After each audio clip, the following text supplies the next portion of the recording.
نحمده ونصلي ونسلم على رسول الكريم اما بعد فاعوذ بالله من الشيطان الرجيم رب اشرح لي صدري ويسر لي امري واحلل عقدة من لساني يفقهوا قولي رب يسر ولا تعسر وتمم بالخير وبك نستعين يا فتاح يا عليم صدق الله العظيم وصدق رسوله النبي الكريم 15 روزہ صراط مستقیم کورس تمام حضرات کو، مرد و خواتین کو خوش آمدید۔ کل بروز بدھ ہمارا پہلا سبق ہونا تھا اور داخلے کا بھی آخری دن تھا، اس وجہ سے مصروفیت تھی، تو پہلا سبق جو ہے وہ آج جمعرات کو رکھا ہے۔ پہلے سبق میں جو عنوان تھا وہ اخلاق و عادات نبی کریم صلی اللہ علیہ وسلم کے تھے، اور ذیلی عنوانات تھے کہ نام و نسب، پیدائش، اولاد، نکاح، ازواج مطہرات اور حضور صلی اللہ علیہ وسلم کے اخلاق اور عادات۔ آپ صلی اللہ علیہ وسلم کا مشہور نام محمد ہے، آپ کے والد کا نام عبداللہ، اور عبداللہ کے والد کا نام عبد المطلب، اور عبد المطلب کے والد کا نام ہاشم، اور ان کے والد کا نام عبد مناف ہے۔ آپ کی والدہ کا نام آمنہ ہے، ان کے والد کا نام وہب، ان کے والد کا نام عبد مناف، اور آپ صلی اللہ علیہ وسلم ایک روایت کے مطابق 9 ربیع الاول بروز پیر، اور ایک روایت کے مطابق 8 ربیع الاول، اس طرح مختلف روایات ہیں۔ جو راجح قول ہے، جو زیادہ علماء کے قریب اس کو صحیح متفق سمجھا جاتا ہے، وہ 9 ربیع الاول ہے بروز پیر۔ جس سال حبشہ کا کافر بادشاہ ابرہ ہاتھی لے کر کعبہ کو گرانے کے لیے حملہ آور ہوا، اس سال میں آپ صلی اللہ علیہ وسلم پیدا ہوئے۔ آپ صلی اللہ علیہ وسلم جب پیدا ہوئے اس سے پہلے آپ کے والد انتقال کر گئے تھے۔ آپ صلی اللہ علیہ وسلم 5 سال کے تقریباً جب ہو گئے تو آپ کی رضائی والدہ حضرت حلیمہ سعدیہ نے آپ صلی اللہ علیہ وسلم کو آپ کی حقیقی والدہ حضرت آمنہ کے پاس پہنچا دیا۔ جب آپ 6 برس کے ہوئے تو آپ کی والدہ آپ کو ساتھ لے کر مدینہ میں آپ کے رشتہ دار ننہال رہتے تھے بنی نجار، وہاں لے گئی، اور 1 مہینے کے بعد واپس آتے ہوئے مقام ابوا پر انتقال کر گئی۔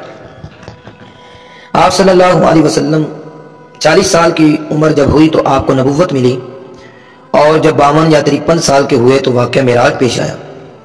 نبوت کے بعد 13 سال تک آپ مکہ میں رہے۔ آپ صلی اللہ علیہ وسلم جب بچے تھے اس وقت ہی آپ صلی اللہ علیہ وسلم کے نبی ہونے کی بشارتیں لوگ دے رہے تھے۔ وہ حرا راہب نے بھی شام کے سفر میں بتایا کہ یہ آخری نبی ہوں گے، اور اسی طرح ایک عالم نصارہ کا تھا نستورہ، اس نے بھی گواہی دی۔ اس طرح پھر آپ 40 سال کے ہوئے، 40 سال میں آپ کو نبوت ملی، 13 سال آپ مکہ میں رہے۔ پھر جب کافروں نے بہت زیادہ تکلیفیں دی تو اللہ کے حکم کے ساتھ آپ مدینہ تشریف لے گئے۔ آپ صلی اللہ علیہ وسلم نے تقریباً 35 جنگوں میں خود شرکت کی، چھوٹی بڑی ملا کر، غزوات، سرایا، سب۔ اسی طرح آپ صلی اللہ علیہ وسلم نے کی 11 بیویاں تھیں، ازواج مطہرات۔